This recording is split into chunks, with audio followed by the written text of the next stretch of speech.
Hello guys! Nandito naman ako sa kusina. Aloha! Nung isang araw, pumunta ako sa my mailbox namin. At isa sa mga ka-interest ako dun sa isa sa mga magazine. Kasi minsan may natatanggap kami newspaper o di kaya mga magazine ng mga grocery store dito sa Hawaii. So habang hinahalukay ko yon, meron isang magazine na interesado akong gawin. Kasi easy lang siya. Ito, kita mo palang picture pa lang.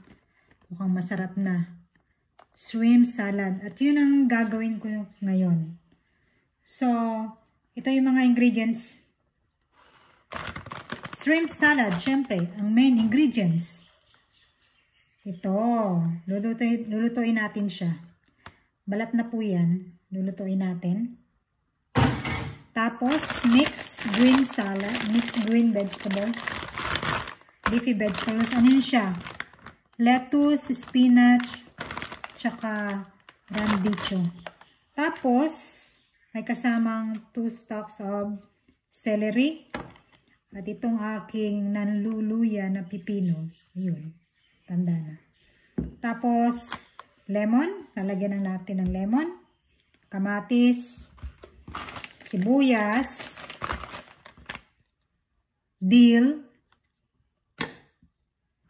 tapos peperoncini, at kalamata olives. Prepare natin yan.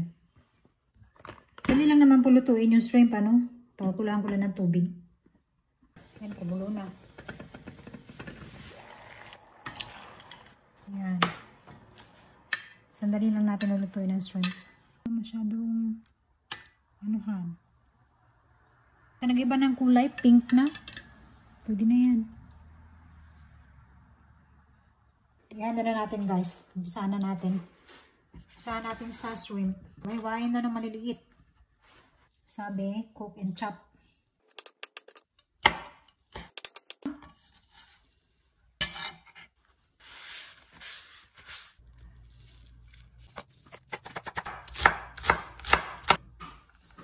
Dice din.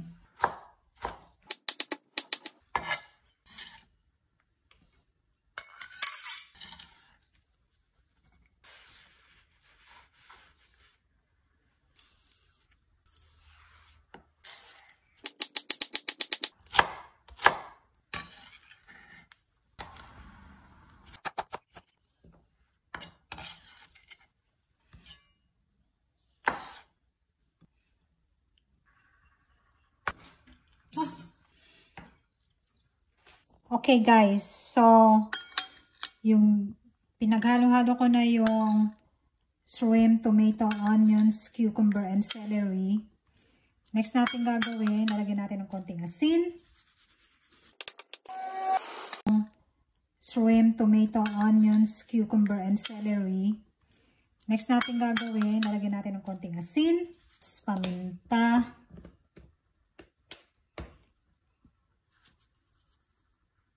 konti lang. At tapos mayonnaise. Maybe 1. Ano niya? Tapos lagyan natin ng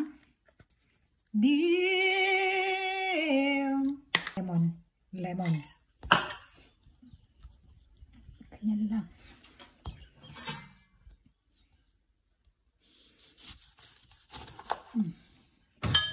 Ayan. Squeeze mo yung lemon.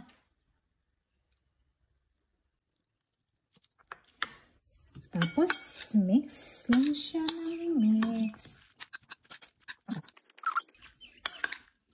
Pakulang pa siya sa asin, nagdagan natin. Ito yung pares natin sa ating salad. Shrimp salad. Ito. Salmon. Pat mo na natin si salmon.